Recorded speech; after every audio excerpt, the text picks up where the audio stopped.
సంవత్సరాల తరబడి government job కోసం వేచి చూస్తున్నారా? కేవలం 8 నెలల్లో మీ కల నెరవేర్చుకోండి. వెంటనే కింది నెంబర్స్ కి కాల్ చేయండి. పహల్గాం ఉగ్ర దాడి తర్వాత రెండు దేశాల మధ్య ఎలాంటి పరిస్థితులు నెలకొన్నాయో తెలిసిందే. భారత్లో ముఖ్యంగా దౌత్యపరమైనటువంటి కీలక నిర్ణయాల తర్వాత భారతదేశంలో ఉన్నటువంటి పాకిస్తానీలందరినీ కూడా వెనక్కి పంపాలనేటువంటి నిర్ణయం తీసుకుంది.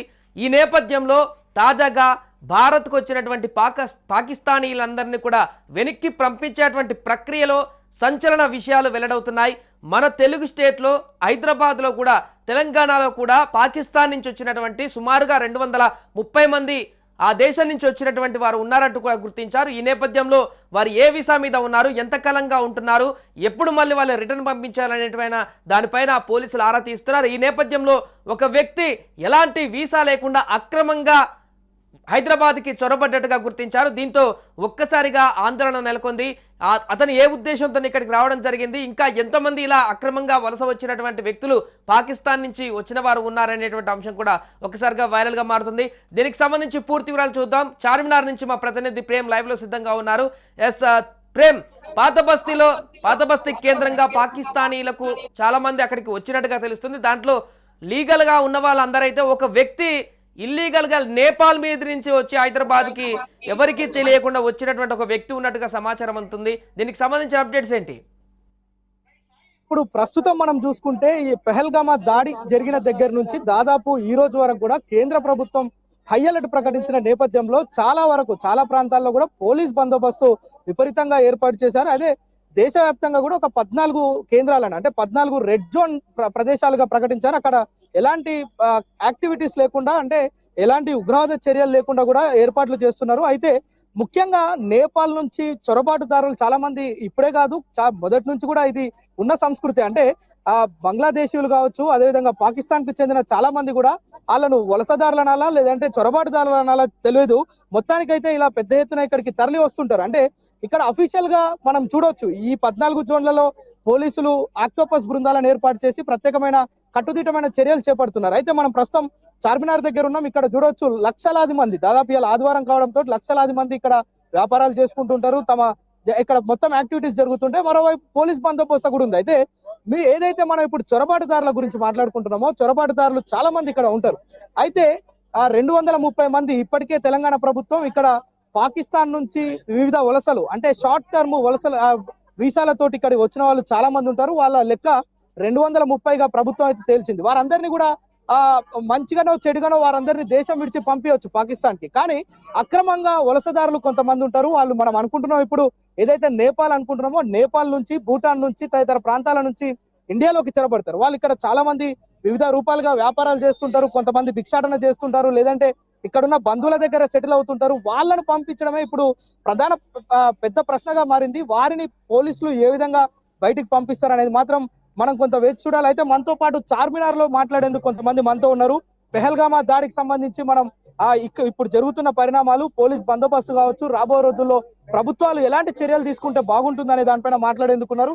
అన్న చెప్పండి, ఇప్పుడు పెహల్గామా అంటే జమ్మూ కాశ్మీర్ లో జరిగిన ఈ దాడి నేపథ్యంలో కేంద్ర ప్రభుత్వం ఎలాంటి చర్యలు తీసుకుంటే బాగుంటుంది? అంటే ఇప్పటికే కేంద్ర ప్రభుత్వం చాలా మందిని ఇక్కడ నుంచి పంపించే ప్రయత్నం చేస్తుంది. ఒక 200 మంది అఫీషియల్ గా, అంటే టెంపరవరీ వీసాల మీద వచ్చిన వాళ్ళని కూడా పంపిస్తుంది. కానీ అలా కాకుండా చొరబాటుదారులు చాలా మంది ఉంటారు. వాళ్ళని ఏ విధంగా పంపిస్తే బాగుంటుంది అంటే మీ అభిప్రాయం?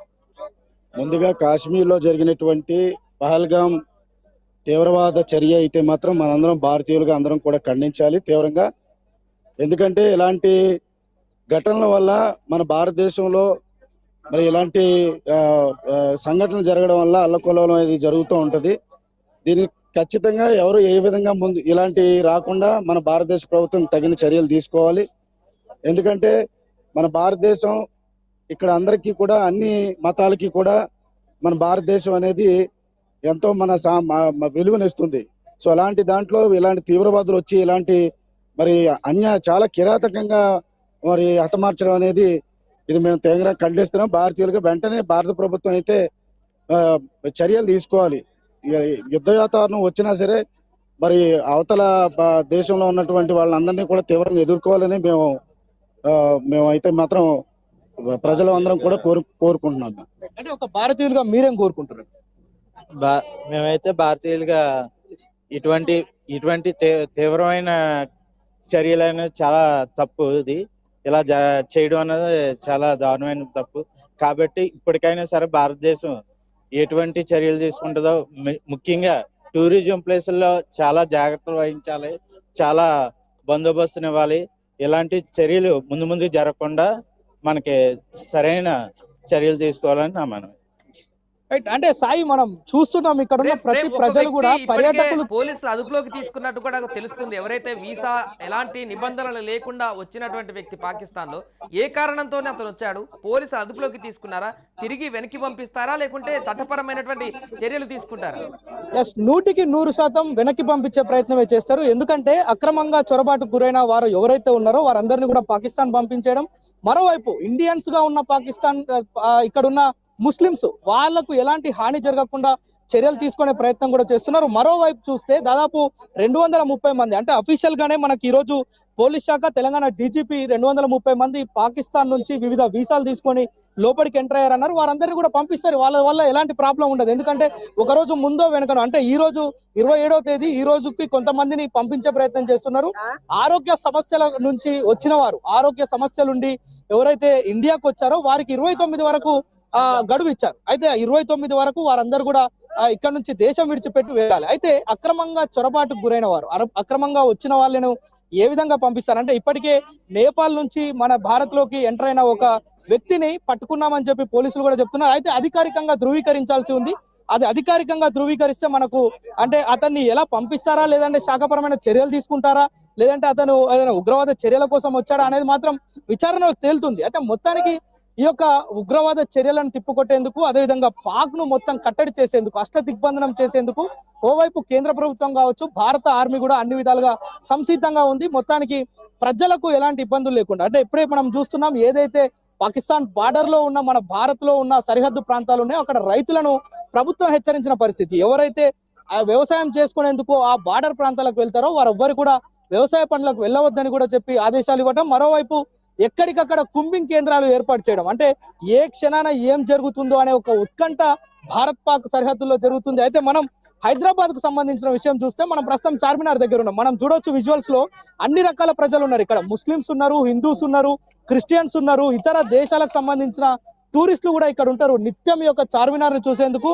వందల సంఖ్యలో, వేల సంఖ్యలో వస్తుంటారు. ఈ రోజు ఆదివారం కావడంతో ఇసుకేస్తే రాలనంత జనాలు ఉన్నారు. అయితే వీరందరూ కూడా ఎప్పుడు ప్రతి ఆదివారం ఇలాగే ఉంటుంది. ఇక్కడ కూడా పటిష్టమైన బందోబస్తు ఏర్పాటు చేసి ఎక్కడ ఎలాంటి అవాంఛనీయ సంఘటనలు చోటు చేసుకోకుండా పోలీసులు అయితే చర్యలు తీసుకున్న పరిస్థితి అయితే ఉంది. Sai, right, thank you Prem. So మొత్తానికి అది ఒక వ్యక్తి ఎలాంటి పర్మిషన్ లేకుండా హైదరాబాద్ లో ఉన్నట్టుగా తెలుస్తుంది. పాకిస్తాన్కి సంబంధించినటువంటి వ్యక్తి ఇప్పటికి 230 మంది పాకిస్తాన్ నుంచి ఇక్కడికి తెలంగాణకు వచ్చినట్టుగా చెప్తున్నారు. దాంట్లో లాంగ్ టర్మ్ వీసా ఉన్నటువంటి వారు 190 మంది పైగా ఉన్నారు. షార్ట్ టర్మ్ వీసా కొంత తక్కువ మంది ఉన్నారు. సో ఇప్పటికిప్పుడు షార్ట్ టర్మ్ వీసా వాళ్ళందరినీ కూడా వెనక్కి పంపించేటువంటి ప్రయత్నాలు కొనసాగిస్తున్నారు. మరొక వైపు దీంట్లో ఒక వ్యక్తి మాత్రం ఎలాంటి వీసా లేకుండా, పర్మిషన్ లేకుండా నేపాల్ మీదుగా చొరబడ్డట్టుగా తెలుస్తుంది. ఇండియాలోకి హైదరాబాద్ కేంద్రంగా అతను వ్యక్తి ఉన్నట్టుగా కూడా తెలుస్తుంది. ఈ నేపథ్యంలో ఒక్కసారి అలర్ట్ అయ్యారు పోలీసులందరూ. ఏ కారణం చేత అతను వచ్చాడు, ఎందుకు ఎంతకాలం నుంచి ఉంటున్నాడు, అతను వెంటనే వెనక్కి పంపేయడమా, చట్టపరమైనటువంటి చర్యలు తీసుకోవడం, ఇవన్నీ కూడా పోలీసులు దీనిపైన కేసు నమోదు చేసి దర్యాప్తు చేసేటువంటి అవకాశం ఉన్నట్టుగా అయితే కనబడుతుంది.